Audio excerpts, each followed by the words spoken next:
Kobe Bryant had this really amazing saying that the win's in the work. Yes, he won 5 championships, but he had a process of how to get to that championship that he fell in love with. That's why he was to the gym earlier than other people. That's why he was doing the work when other people weren't. And it wasn't just for the sake of only the outcomes. It was, no, I love the game. And so when you fall in love with the game that you create, like I love to write books. I love to speak on stages. I love to be on podcasts. I love to build relationships. Like I've designed my business to do the things that I love. If you grow your money without growing yourself, if you grow those accounts without having the proper stewardship, this proper skill set, the proper knowledge, you will find a way to destroy that wealth. You won't have a sustainable business model. If you don't grow yourself and markets change, you're like, well, this isn't performing. What do I do? You're at the whims of the market. See, you're your greatest asset, not a stock, not a bond, not a piece of real estate. And if you neglect you to chase those things, we chase returns without the proper philosophies, principles, or premises. And what happens is it starts to destroy wealth long term.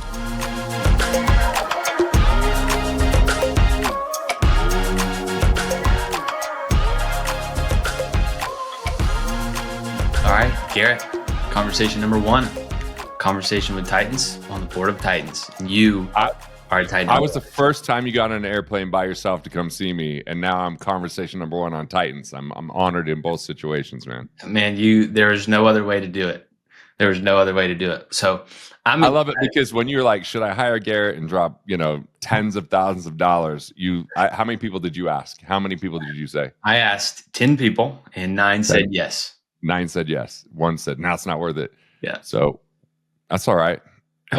We know about that one. It's okay. 90%'s good, man. That's a good, I'll take 90%. Hey, you are better than the Hall of Fame on that one. So I just talked to this individual for the first time, but he got referred to me, and he knows so many of the relationships I know. And he's like, dude, you're a legend. I've read this book and this book and this book.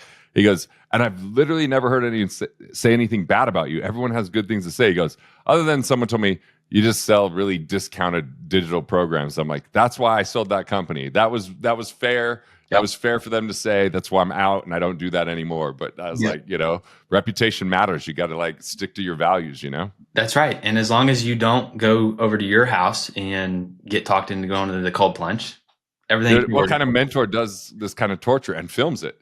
And even my dog was watching. You can see him in the window, and he's just like, "What's happening?" Yeah, it was 41 degrees, so it was definitely cold in that cold plunge. After an hour being in the hot tub.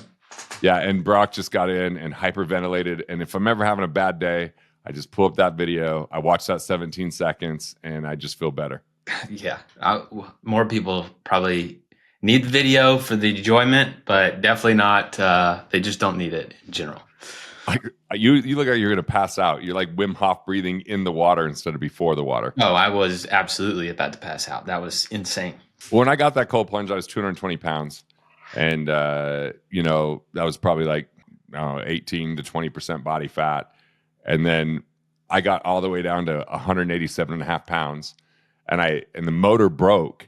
And then I had it fixed. And when I got in, I hadn't been in it for months. And I understood your pain, dude. I got in at 187 and a half pounds. It felt like someone was piercing my skin.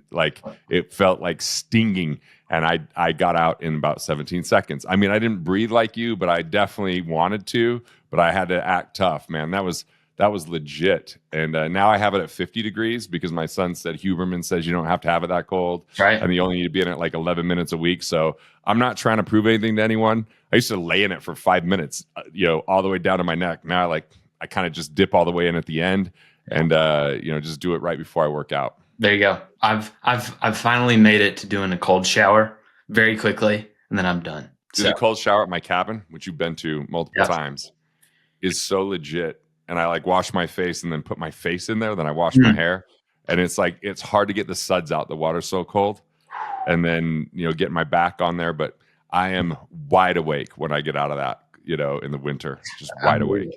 I believe it.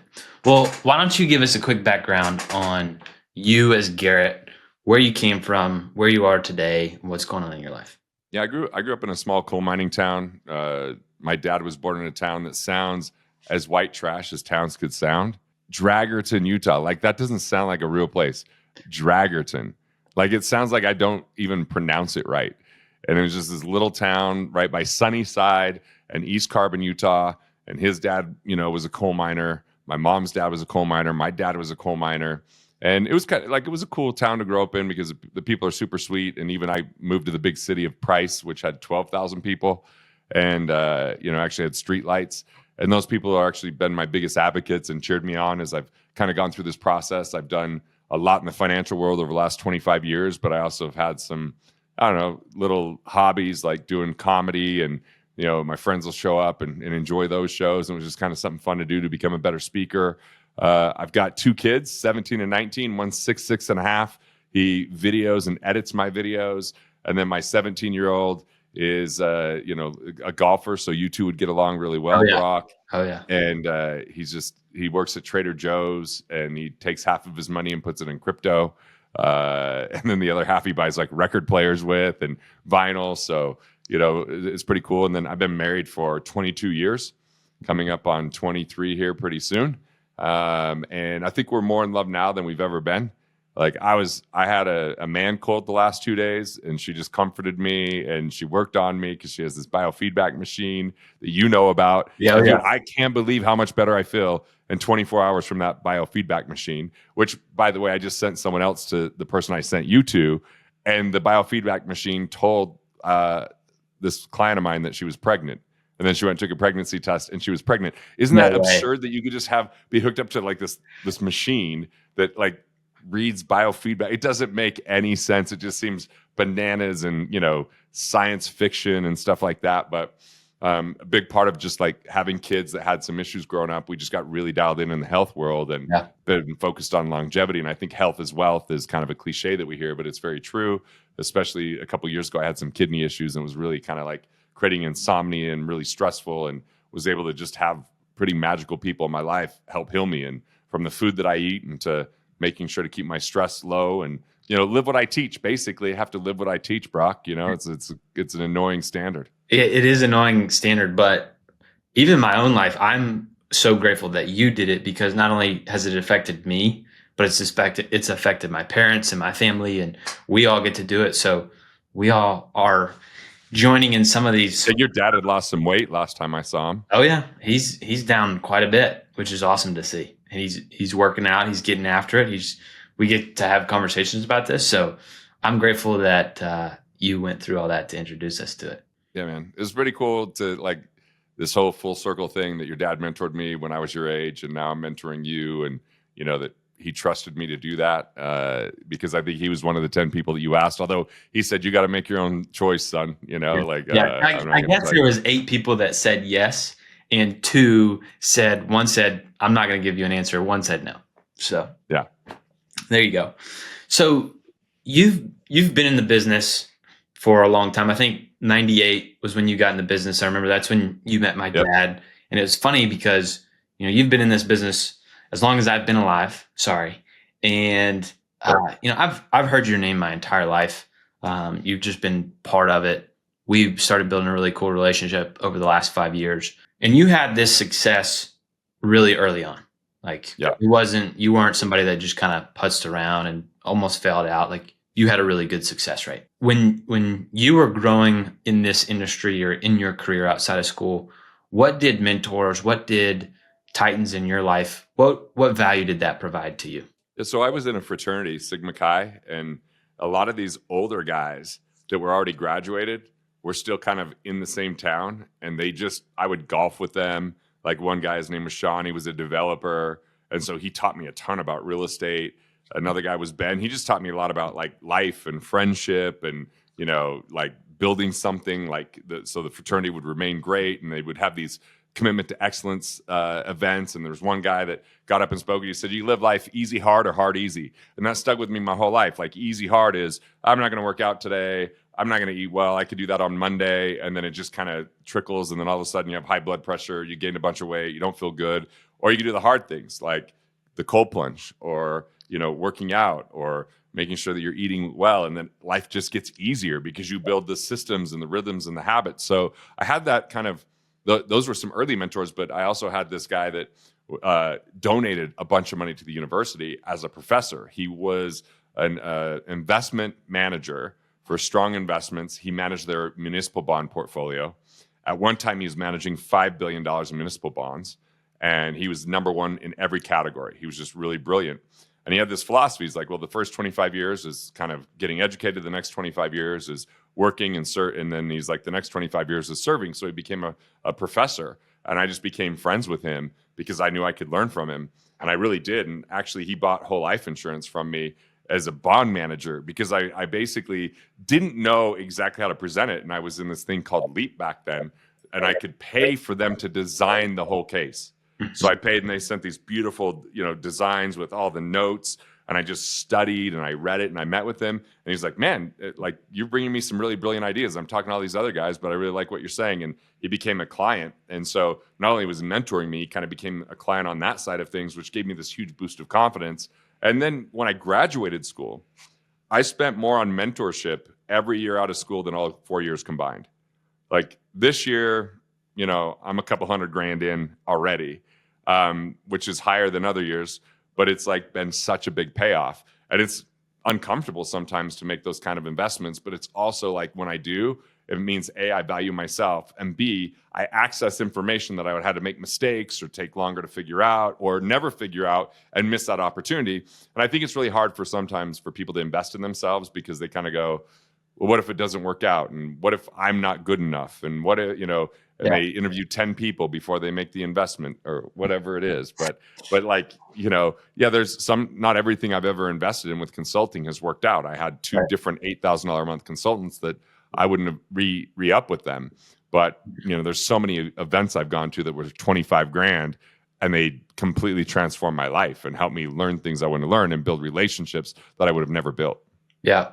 So I think that's a big piece that I wish more people would understand, especially younger entrepreneurs. So as someone, typically when you talk about that, a lot of younger guys would probably say, well, yeah, but what if I put it in Bitcoin, or what if I put it in this market and I could get, 8, 10, 12% over the course of this life?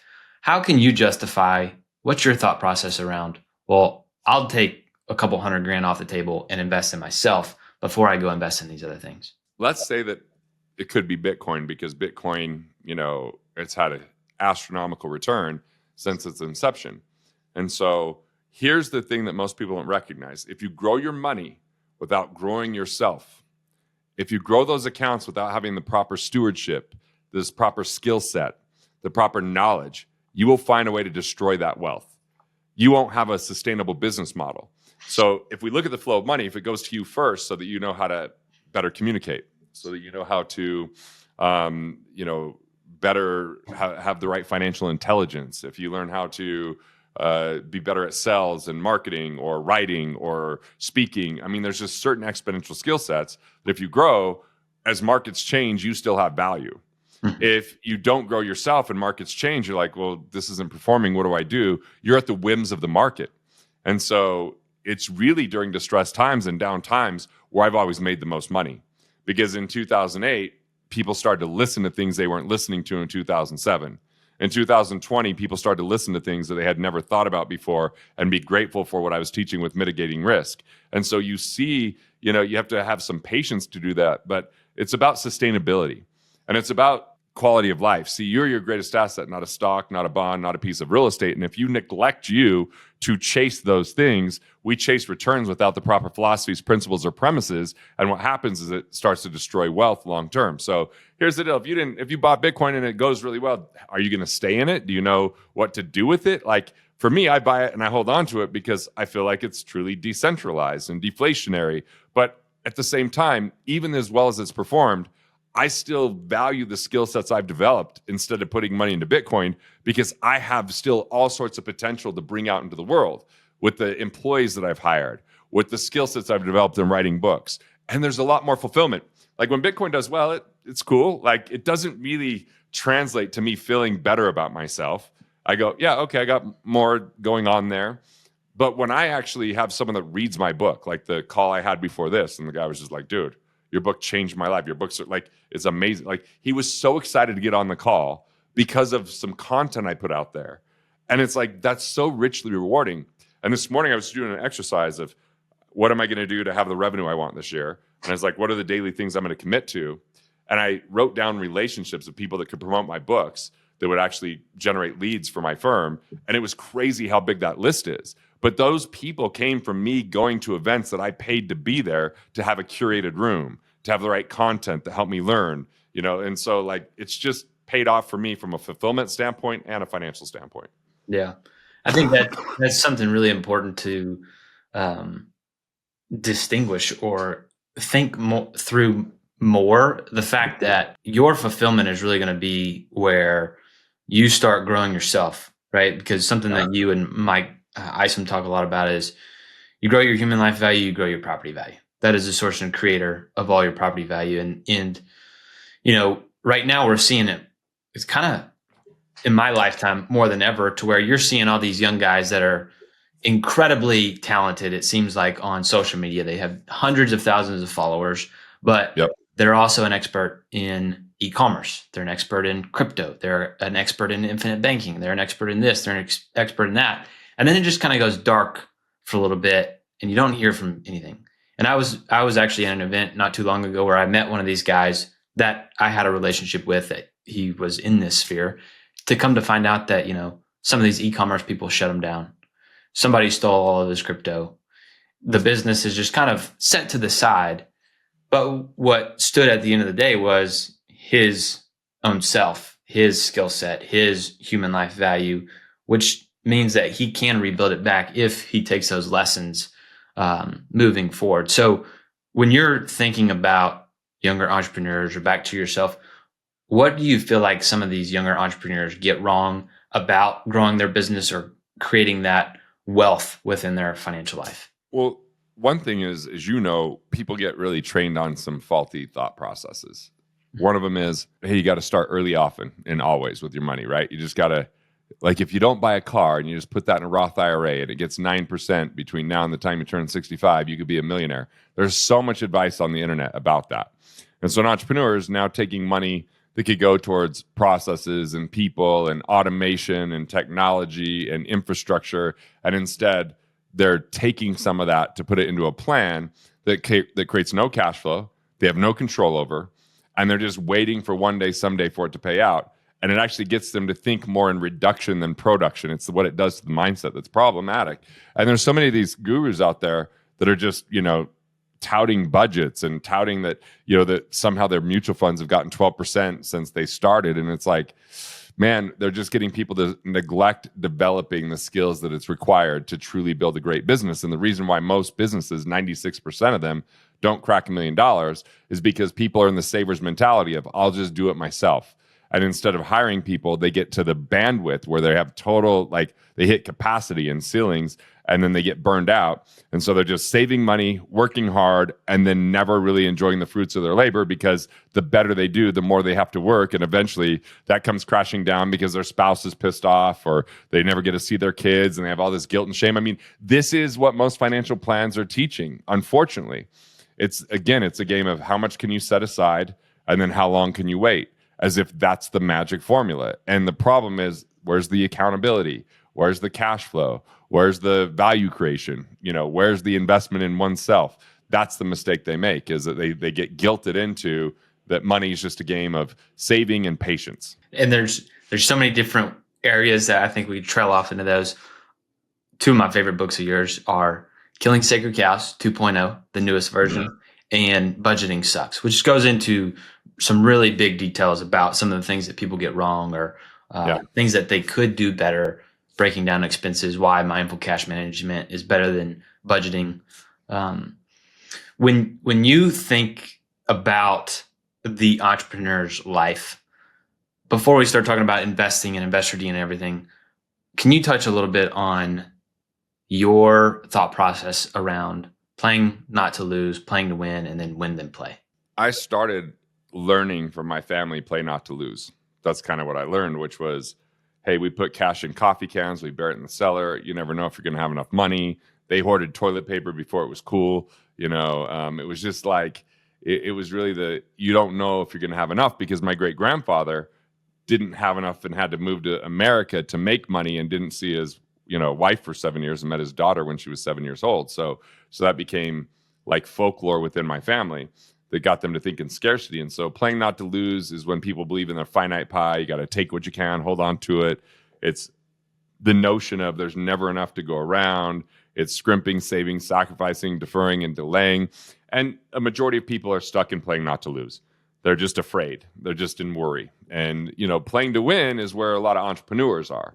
Hey, they think they can just out earn if they just work harder, if they do more, if they outproduce, if they work harder than anyone else and they stay up later and they get less sleep and they're the ones that are just hard charging and bragging about it on social media, but it's at the expense of today. It's always about the future. It's never enjoying the present.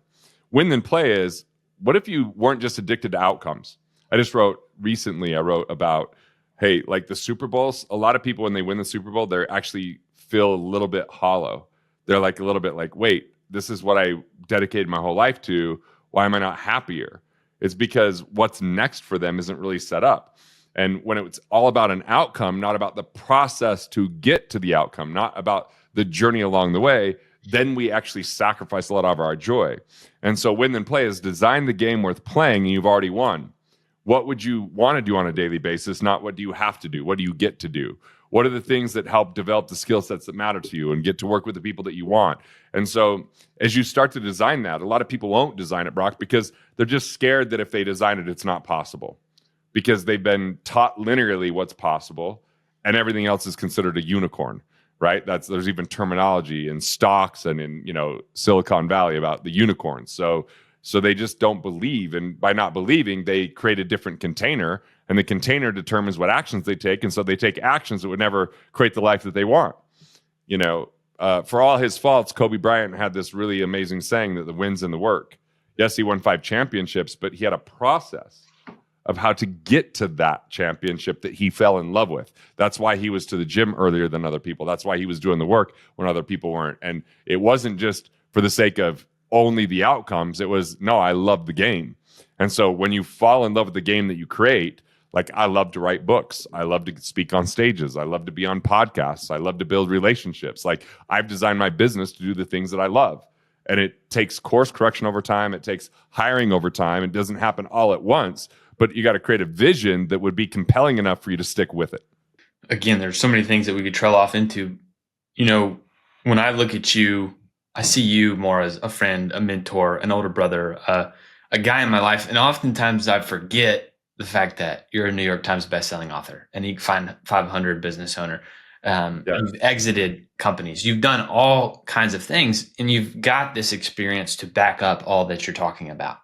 And so when you think about, we often talk a lot about that win then play scenario, and you've already said it once, which is like, sometimes it can be scary to bet on yourself, to think through like, can I actually do this? Is this a thing that I can work through? What's kind of the thought process, or how do you transition your mindset to know like, hey, investing in myself is what's going to be the best thing. And I know this is either going to work out because I'm falling in love with the process, or something else is going to occur. Yeah. I mean, one thing you have to recognize is not all the investments are going to work, right? You just might be in a group that it didn't do what it was said it was going to do, or you hire someone that, they were good in certain ways, but it wasn't a match in other ways. So mistakes are part of the process. Don't let the mistakes define you. Let them help you course correct. And sometimes when we invest in ourselves, it takes time for it to develop, to show up in our life. I didn't know how to write when I wrote my first book. That's been a journey for me to become a good writer. I definitely wasn't good at speaking when I did my first speaking event. I just thought being loud and talking fast would get me there. I saw the video. I didn't even smile once, I don't think, because I was so damn nervous. There's just certain, it takes a willingness to suck at first to get good. And, like I got good because I hired professionals and I put in the reps, and I get standing ovations a lot because it was intentional. Before I was intentional about it, it's not like I got standing ovations.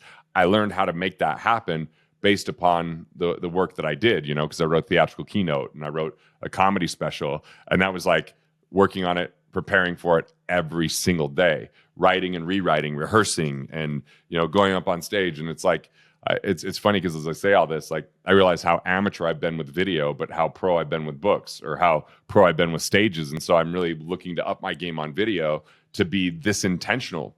And so part of it is we have to invest in ourselves in a way that's congruent with who we are, not modeling what someone else has done and say, oh, I want that because it looks like they're happy, if it's not who we are. Like, not everyone should be an author. Not everyone should be a speaker. Not everyone should be a business owner.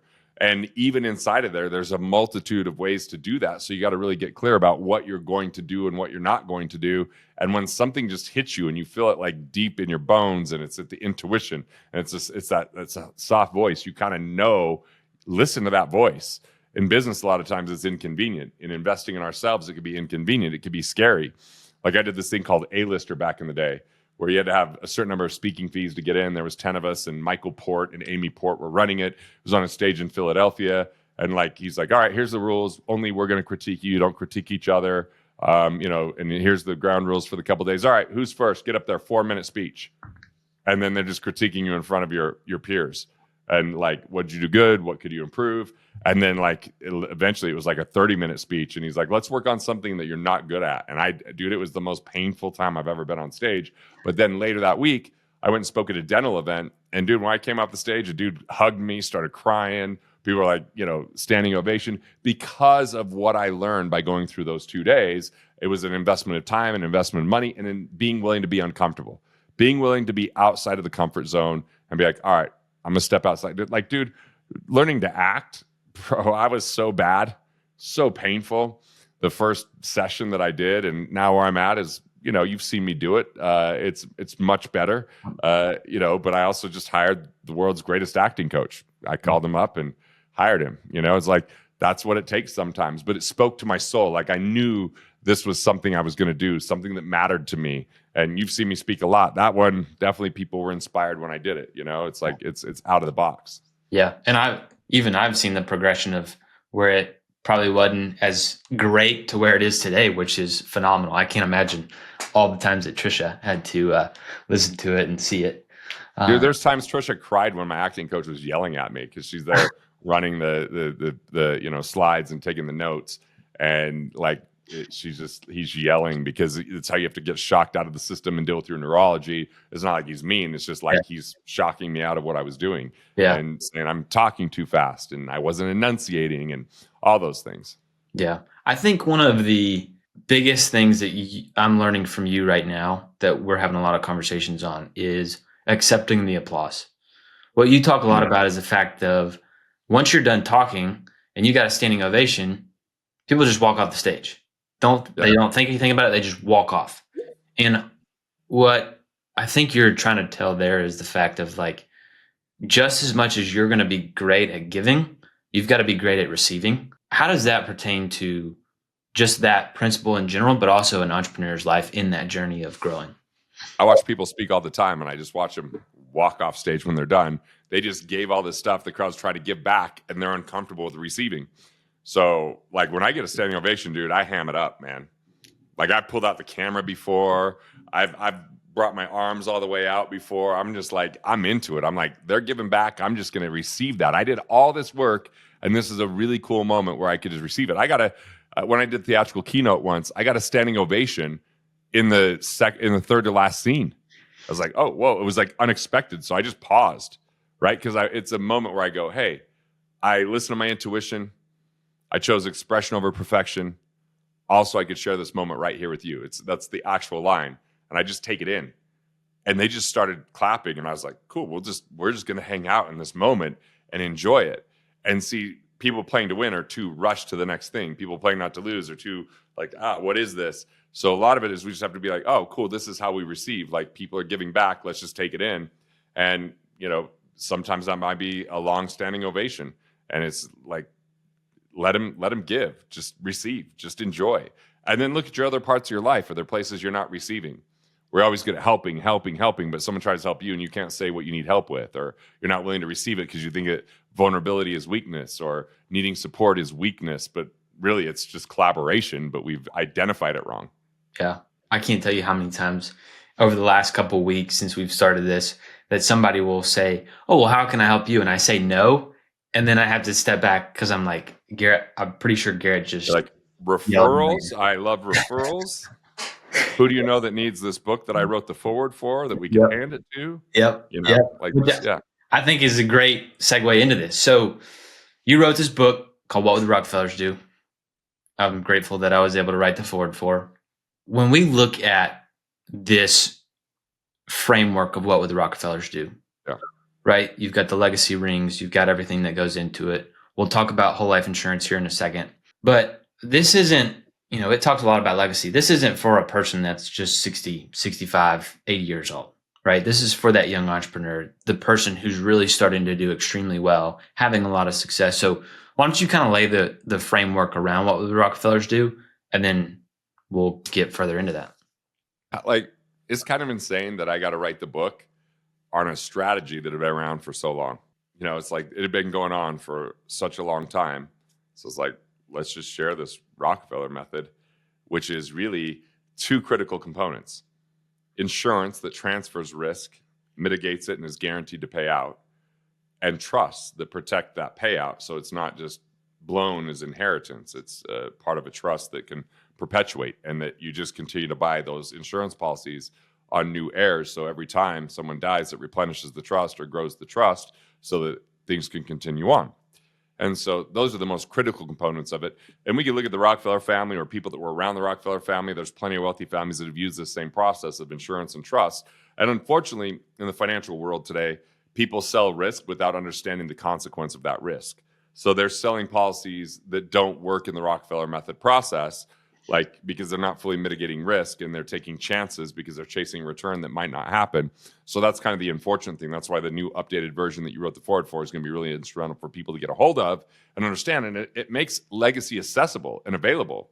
I mean, this is something I started at 19 years old at $50 a month. That was the core tenets of it. And then as time went on, I learned more and more, and then wrote about it, then talked to people that work for the Rockefeller family, office, and verified what we were discussing, and validated the whole thing. And then it just had a life of its own. People start, referring this book. The guy I talked to earlier today is like, we refer it to everybody that we work with because they need to understand all the concepts in it. But it made it simple. And there's plenty of books that make things complex and make you feel like you just need to hire the person that's in the book. This book was like, hey, what can we do to help people in one generation create a legacy? Right. Even if they're starting from zero, even if they're starting from negative, right? Like if they could just understand what this worked. And I thought of like my grandfathers and my great grandfather, and if they would have known about this, what difference it would have made in our family, because they were saving the money. They were just putting it in savings accounts. Right. And there was a better place. They just didn't know about it. Right. So it's a pretty simple framework. Now, the family legacy rings are like what wraps around the Rockefeller method, which is family office, just having a full comprehensive financial team that coordinates and is, communicating on your behalf and working together. The second is the family retreat, which is how you invest in your heirs and create rituals, traditions, and even symbols within the family. And then the family constitution, which is you're capturing the philosophies and the principles and the lessons, so that goes before the trust in common language, before the attorneys make it legalese, so that it's like a guidance of future generations saying, who are we? What do we stand for? And maybe let's not make all the same mistakes twice. And so it's really the family office, family constitution, and family retreat that is around the Rockefeller method of insurance and trust. And once you have those 5 components, you've created the odds in your favor to create a legacy that goes beyond 3 generations, which most just die after 3 generations because there's not insurance in place, because there's not a family retreat structure. They're just missing these components. And we study in the book people like the Vanderbilt family that had more money than the Rockefellers, if we look at it as a percentage of overall, world wealth, and they lost it all. And why? They didn't have this infrastructure. They didn't have these ideas. They didn't have these insights. Yeah. I'm going to start up top and then we'll work our way in. So I think the first question comes around the fact of trust fund babies. I'm working on this case right now. The guy is doing phenomenal. He's already wealthy and he's about to have an exit for 15 to 20 million. And his biggest concern right now is, I just don't want my kids to be trust fund babies. And, you have to ask the question, well, whose fault is it going to be if they're trust fund babies? His, yeah. Exactly. So as you think about the Rockefeller method, and people will read about it in the book, but what are some of the things that you talk about that helps with allowing your family to grow in a way that they're not going to be those trust fund babies? We do family meetings where, we get together. Maybe we're driving to the cabin. We talk on the way up there, or sometimes we get in the hot tub and we have conversations, or we go on a trip and we have these conversations.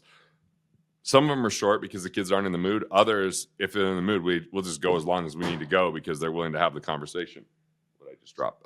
So anyway, the family meetings is a big part of it. The family retreats are even more intentional, where it's like a day or two and we play some fun games and we have some cool traditions, but then we talk about things, and bringing them into the financial meeting so they understand what's going on. My kids are at the age where they can now be part of that and understand what we have and how we're working with it. And, we're having conversations around, my oldest has read Money Unmasked. He's going through all my videos. So he's asking me, what insurance is. And, they have cash value because we've had policies on them since they were little kids. And so it's all intentional. And if you have those rituals that are the daily things to reinforce good behavior, the traditions, which are the bigger picture things that create a vision for the family, and then the symbols that say, what do we stand for? And let's have them in symbols. I have clients that have them on their hats and on T-shirts and, on stationery. We have an actual physical crest that sits above our mantle that's an old school medieval crest that the kids were involved in setting it up. And we have our family mission statement, our family guidance. And so it's on how we really have these conversations. And they don't get an inheritance. They get a family bank that they could potentially tap into and borrow from, that they go to the board to find out, like, hey, here's my idea. So it's not that they get an inheritance. So if anything, I've just created an incentive for them to be more productive, not trust fund babies. If they want to sit around, they don't get any money. If they want to be productive, they get money. It's just handled through a trust. So if someone's worried about that, they don't have the proper trust planning. Maybe they haven't read the book all the way with you yet, or maybe it's just something that's programmed in their head because they know someone else that created a bunch of addicts, or they destroyed family because they weren't intentional about this. And let's face it, most people that sell a business for 15 to 20 or more $1 million, they work their tail off and maybe feel like they weren't home enough. Maybe they felt like they didn't do some of the job. So now the next part of their career is like, what if you just invested in your family and built your family as a sustainable business and organization? You had meetings in your business. You had daily meetings. You had weekly meetings. You had retreats. Like, you have a logo. You have a mission statement. You just got to do that with your family. And you did it in a business and you sold it. So you've got all the required inner workings, unless your kids hate you. And if your kids hate you, you better start investing some time to get them to love you so that they know that they're important to you. Now, you did say something about insurance. That's a core piece. And probably there are some people that shut their brains' ears off at that time. More people are positive about insurance these days than ever before. But there are some people that still rail against it. Right. And I think there's a balance there, because there's the crowd that says, well, I don't need any insurance, so I'll just buy term insurance and then cancel it.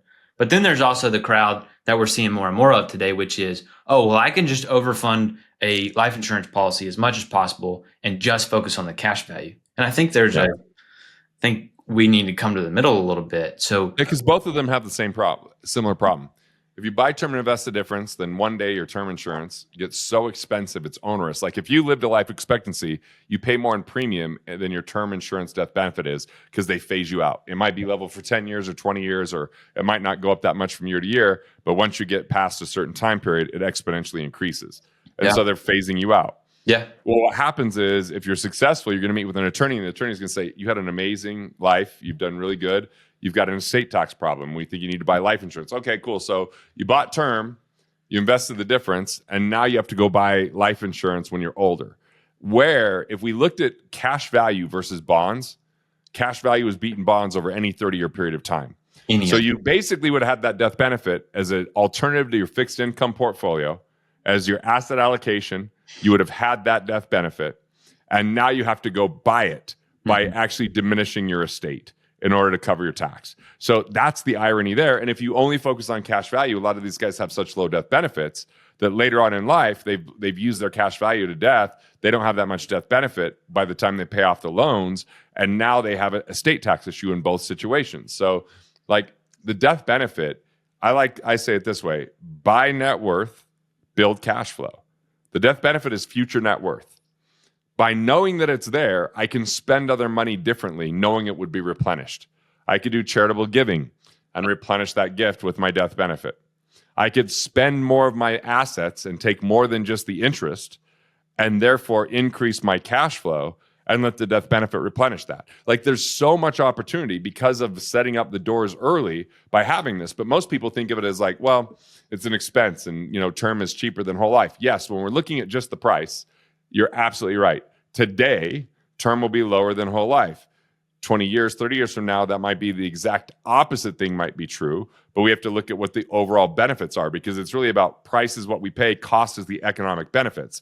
So if I put in $1 and more than $1 shows up in cash value, and I put in $1 and I just get a death benefit, but if I die, it's worth nothing, which one's of lower expense? Well, it might be the cash value policy, even though I'm putting more into it, there's more benefit. And the ultimate value is what we're looking at. Like what happens if I have a death benefit? What if it happens if I have cash value that doesn't have capital depreciation? Meaning if the markets are volatile or variable, that I still have that money to count on. I don't have to pay tax on it. I can access it before 59.5. It might be a good part of the asset allocation for a portfolio if someone understands it. It's just a tool, but it's a pretty dang effective tool. And for people to go, oh, dude, I'm just going to fund my 401k because I'm going to earn 10% a year. I'm like, yeah, the problem with the 401k is a lot of people never want to spend the money because it's taxable on the back end. Okay, so now it's taxable on the back end and you're not spending it. That's a problem. That's a problem because it might as well be 100% tax if you don't want to get to it or 100% cost. So there's no exit strategy. So I'm not saying it's an either or. I'm saying you better have distribution diversification. Mm-hmm. So if I have a 401k that's in the market that goes up and down, but I have some money in cash value and the market's down, I can pull money out of cash value during the down years. And instead of only being able to take 4% a year from my variable account, that moves to 6.5% if I have 2 years from a different account. So think about it. I just boosted my cash flow over 33% by having a different asset class. So I just think that too many people think one-dimensionally. Yeah. I'm all cash value, infinite banking. I'm all 401k, Dave Ramsey, and really the answer is invest in yourself, create assets that create cash flow, use an asset allocation distribution towards your cash value, use cash value only when it is a home run, like when I bought my cabin that you went to. I use my cash value, then pay the cash value back, but I don't take it when it's a speculative investment that might not work out because now then I'm hurting my cash value. I want to mitigate risk, not take risk. I want to take risks on myself and mitigate the risk with my money. Right. I want to grow myself and my ability to produce value and be able to course correct and make adjustments versus just hand my money over. And if it doesn't work out, I lose. Yeah. And we've seen far too many people take far too much risk because of an investment that's paying 1% a month, 3% a month, 5% a month, a meme coin that did 1,000% in a day because it was a pump and dump, or whatever real estate when it was during the best of times, not understanding economic cycles. Like a lot of people just don't know enough about investing because they haven't been taught about how to mitigate risk. And I was part of that. In my 20s, I made so many bad investments. I mean, how many times have I talked to you about this, Brock, because of my own mistakes? And by the way, those mistakes created stress. Those mistakes created time away from my family. Those mistakes robbed me of being present. Those mistakes had me feel terrible about myself. Those mistakes had me have to pay a bunch of money back even when I earned money later. There's just like so much to that. Yeah, I think on that last point, one of the biggest things that you can do as an entrepreneur is protect your mindset. Because if you don't have your mindset and it's at the highest potential, then you are disrupting all of the productivity, which pours over into everything else in your life. Scarcity destroys productivity. And if you put your money in a place that you feel scarce because it goes down and you don't control it, I don't care if it was getting 20%, it's not worth that 20% if it destroys your peace of mind, if it destroys your thinking productively, if it ruins your abundance. Yep. One of the things that, we hear often, almost every time you talk to an entrepreneur, the conversation comes up, well, I was told to do the SEP because it's going to save me on taxes and I'm going to put my money there because I don't need the whole life insurance. Do you have that conversation? What are your thoughts as it pertains to that? I did this video on YouTube. And it's like the 15 issues with your, 401k. And I think it got like 99 comments, which were all hate. I think 2 people said something positive because I was just like, here's the 15 issues. Like if you're in a SEP IRA, you deferred taxes, not saved it. The money's in the plan, not in your pocket. You still have to pay the taxes on the other side. What if taxes are higher?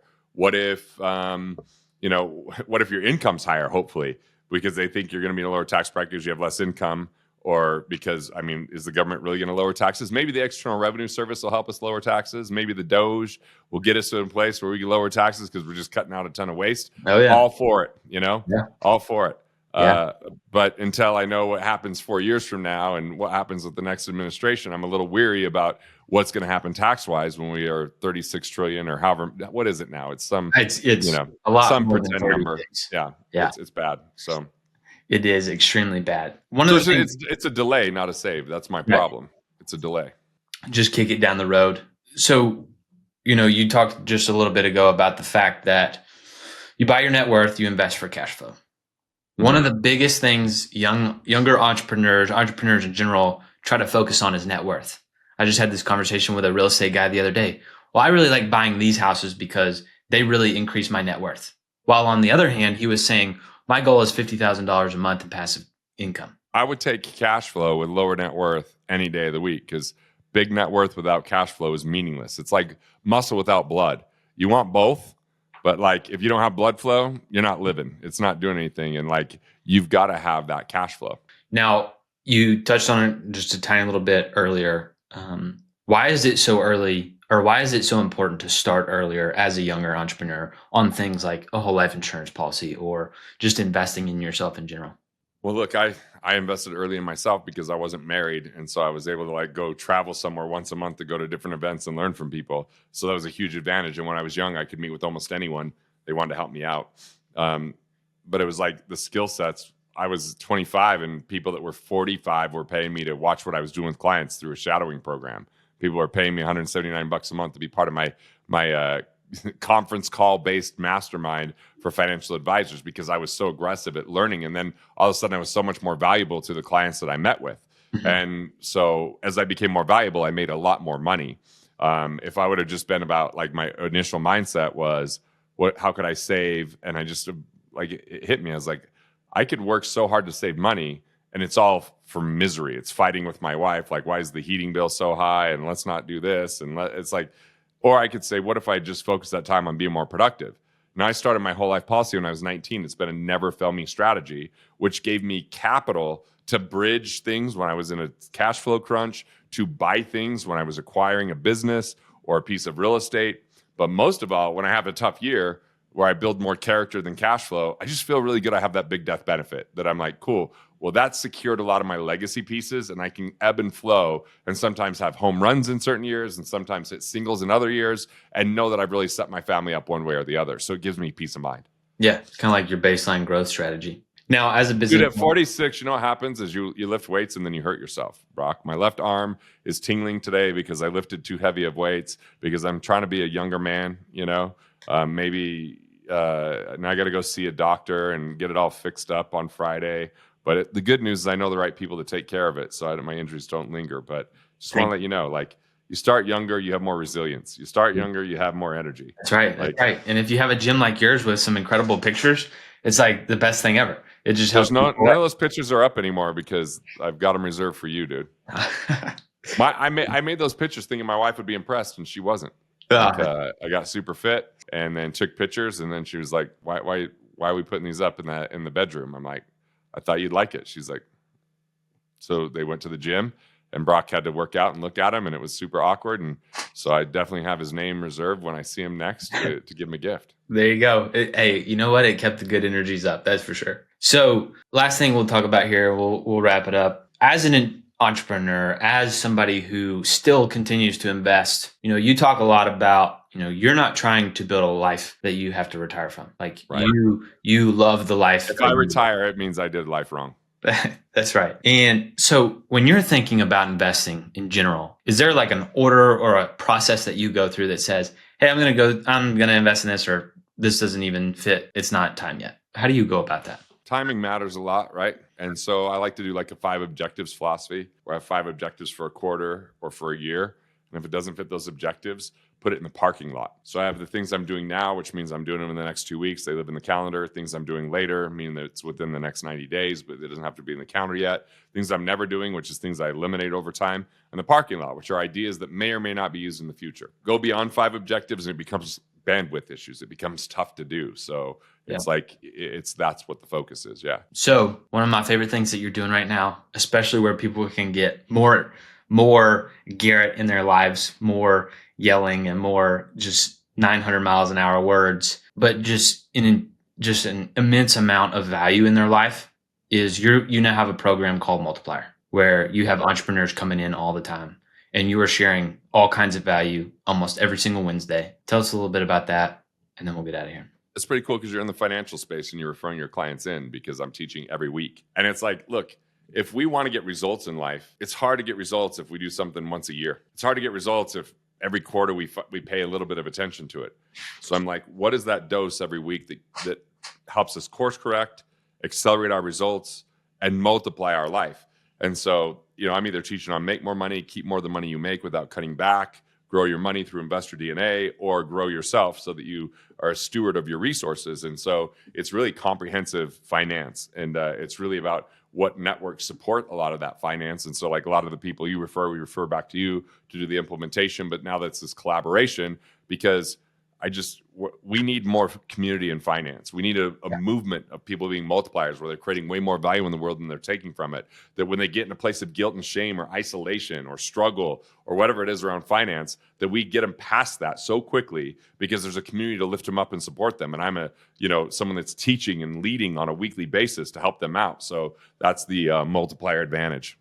I love it. And some people might be like, weekly? That's a lot of information. And as somebody who listens to you weekly and on different bases, where it's you and me one-on-one or at events or on our separate calls, every time I show up and you provide more value and more clarity. So I appreciate that a ton. One time I was getting a tattoo while I was doing it. Another time I remember that. Because I do it every week, man. Yeah. Did it from Hawaii the last couple of weeks, in 2 different locations. Like, I'm just committed every week to help people get there. Yeah. And you show up and you provide immense value. So where can people hear more from you, about you, get involved? Go to Instagram. Garrett B. Gunderson is in boy. Garrett B. Gunderson. DM me Brock, and we'll get you, what we'll do is we'll get you a financial health assessment so you can find out where you're set, where you're not set, and if it's a fit for Multiplier, and we'll know it came from Brock. So then you get the daily doses on Multiplier from me. Awesome. There you go. Or on Instagram, I do little daily doses on Yeah, you do. Yeah. Cool. And we'll put the link below for What Would the Rockefellers Do, so they can get a copy of that and be able to find you. Sweet. Thanks, brother. All right, man. Thank you.